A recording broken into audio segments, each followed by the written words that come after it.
गृहस्थ जीवन और स्वास्थ्य। मनुष्य जाति दो पहियों से चलने वाली गाड़ी के समान है। यदि दोनों पहियों में समानता हो तो गाड़ी ठीक प्रकार चलती है। इन पहियों में थोड़ा अंतर हो तो किसी प्रकार काम चल सकता है, पर वह अंतर यदि बहुत ज़्यादा हो, एक पहिया बहुत बड़ा और दूसरा बहुत छोटा हो, तो गाड़ी ठीक प्रकार ना चल सकेगी। किसी प्रकार कुछ घिसट भी सकी तो उसे गाड़ी की सफलता एवं सार्थकता न कहा जाएगा। स्त्री और पुरुष दोनों के सुविकसित होने से गृहस्थ की गाड़ी ठीक प्रकार चलती है, पर आज नारी की उपेक्षा करके पुरुष की ही सफलता को पर्याप्त मान लिया गया है। नारी के जिम्मे जो काम छोड़े गए हैं वे धन की प्रधानता वालों की अपेक्षा इस समाज में तुच्छ माने जाते हैं और यह अनुभव किया जाता है कि इनके लिए नारी का सुशिक्षित या सुसंस्कृत होना आवश्यक नहीं है। काम सेवन, संतानोत्पादन, शिशु पालन, भोजन बनाना, गृह व्यवस्था, ये मोटे मोटे 5 काम उनके जिम्मे दिखाई पड़ते हैं, पर सबसे बड़ा वह कार्य किसी की दृष्टि में ही नहीं है। वह परिवार के प्रत्येक व्यक्ति के बालक से लेकर वृद्ध तक के मन को उल्लास एवं आनंद से भरे रह सकती है और उनके अंतःस्थल को छूकर मानवता के सभी आवश्यक गुणों को विकसित कर सकती है। नारी की महानता का वास्तविक पहलू यही है। यदि उपर्युक्त 5 कामों पर भी दृष्टिपात किया जाए तो भी वे ऐसे तुच्छ या उपेक्षणीय नहीं हैं जो कि उनके लिए घटिया मानसिक स्तर की नारी को ही पर्याप्त मान लिया जाए। संतानोत्पादन में नारी का दायित्व अत्यधिक महत्वपूर्ण है। वह अपने शरीर में से बालक का शरीर और अपने स्वभाव में से बालक का स्वभाव बनाती है। यदि उसका शरीर निरोग न हो, यदि उसका मस्तिष्क विकसित न हो, यदि उसका स्वभाव सुसंस्कृत न हो तो निम्न स्तर की, गिरे स्वास्थ्य वाली, दुर्गुणी, मूर्खा, फूहड़ नारी लगभग उसी स्तर के बालक उत्पन्न करेगी। यूँ कहने को वह संतान उत्पन्न करती रहेगी, पर उस पर प्रजनन से परिवार की न तो शोभा बढ़ेगी, न कीर्ति और न समृद्धि, वरन पूर्वजों की संचित कीर्ति और संपत्ति में पलीता लगाने वाली सिद्ध होगी। काम सेवन जैसे तुच्छ विषय को ही लीजिए, उसकी सार्थकता भी केवल रूप यौवन पर निर्भर नहीं है, वरन अंतःकरणों की एकता एवं सच्ची आत्मीयता पर भी निर्भर है। ये दोनों बातें उन्हीं नर नारियों में संभव है जिनकी मनोभूमि का समुचित विकास हुआ है, अन्यथा वह सब केवल इंद्रिय विकार का एक भोंडा अभिनय मात्र रहेगा। पशु पक्षियों में भी काम सेवन होता है, किंतु उनमें आनंद केवल इंद्रियों द्वारा तक ही सीमित रहता है। परस्पर प्रेम भाव बढ़ाने या एक दूसरे को आत्मिक आदान प्रदान करने से उस क्रिया का उनके लिए कुछ भी महत्व नहीं होता। काम सेवन के बाद ही वे दोनों साधारण सी बात पर लड़ने कटने को तैयार हो जाते हैं। यदि मनुष्य की मनोभूमि भी वैसी ही निम्न कोटि की हो तो उस काम सेवन प्रक्रिया में उन कुछ क्षणों तक एक पाशविक सुखानुभूति इंद्रिय द्वारों तक रहेगी। इतने मात्र से मानव अंतःकरण कदापि संतुष्ट नहीं हो सकता। इंद्रिय विकार की उत्तेजना में आत्मिक तन्मयता एवं एकता की जो अनुभूति है वही काम सेवन की सफलता है। इस सुख की आवश्यकता अनुभव करने और उसके योग मनोभूमि बनाने का कार्य विकसित अंतःकरणों का है, कामी एवं विषयी लोगों का नहीं। इस दृष्टि से भी अविकसित नारी पर्याप्त नहीं। काम वासना में यदि कुछ आनंद है तो उसकी अनुभूति विकसित अंतःकरण वाले नर नारी ही कर सकते हैं।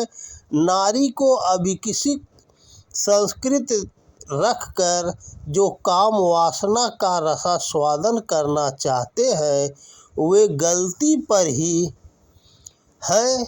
शिशु पालन साधारण कार्य नहीं है। नन्हे से बालक का शरीर अत्यंत कोमल होता है। उसे ठीक तरह बढ़ने देने के लिए संतुलित दिनचर्या, आहार एवं नियमों का पालन आवश्यक है। इसे सुशिक्षित नारी ही समझ सकती है।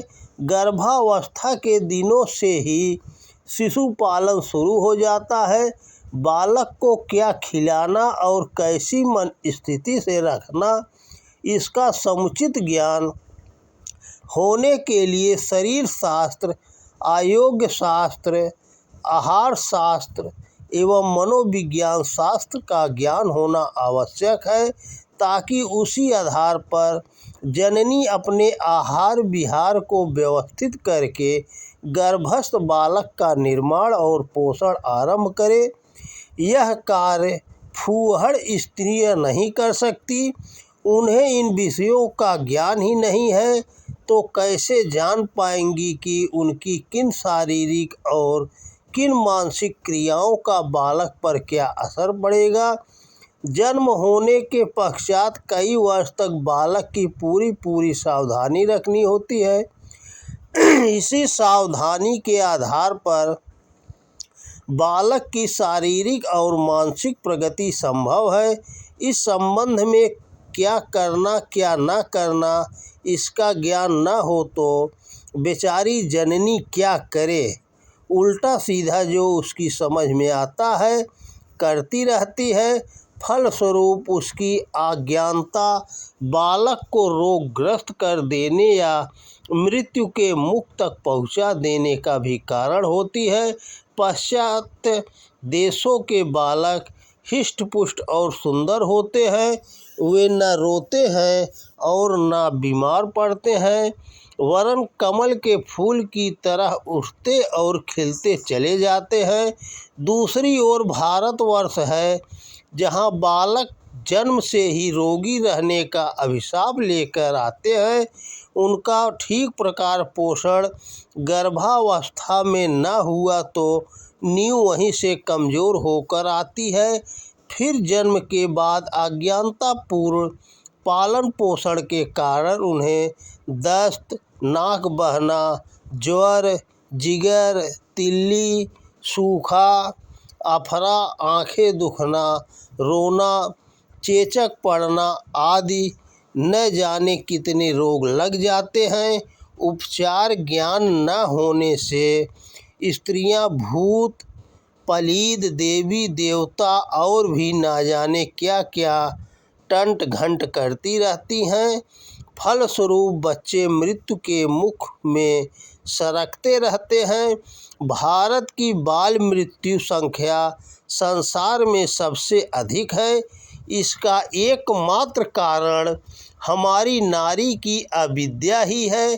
पाश्चात्य देशों में जहाँ नारी सुविकसित है वहाँ बच्चों के रोगी रहने की, बाल मृत्यु की समस्या नाम मात्र को दिखाई देती है। भोजन की उपयोगिता लोग भूख बुझाने और जायका चखने के लिए समझते हैं। इसी दृष्टि से भोजन की किस्में चुनी और पसंद की जाती हैं, पर वस्तुतः भोजन मनुष्य के जीवन मरण का प्रश्न है। उसका रक्त, मांस, वीर्य, मस्तिष्क, आरोग्य, आयुष्य सभी कुछ भोजन पर निर्भर है। इस महत्वपूर्ण कार्य को हाथ में लेने वाले व्यक्ति को आहार विज्ञान की विस्तृत जानकारी होनी चाहिए ताकि वह केवल उपयोगी पदार्थों का आरोग्य की दृष्टि से ही चुनाव करे और स्वाद लगने वाली किंतु हानिकारक वस्तुओं का रसोई में से बहिष्कार कर सके। इस ज्ञान के अभाव में अंट संट चीज़ें केवल स्वाद की दृष्टि से हमारी रसोई में स्थान पाती हैं, खर्च भी बढ़ता है, पेट भी खराब होता है और रोगों का भी शिकार बनना पड़ता है।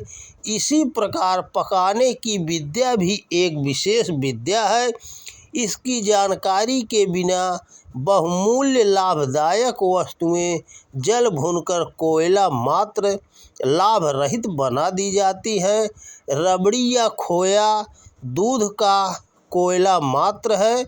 दूध में जो पोषक जीवन तत्व थे वे सभी जलाने भुनाने पर नष्ट हो जाते हैं, केवल कोयला बचता है, उसे ही लोग स्वादिष्ट मानकर चाव से खाते हैं।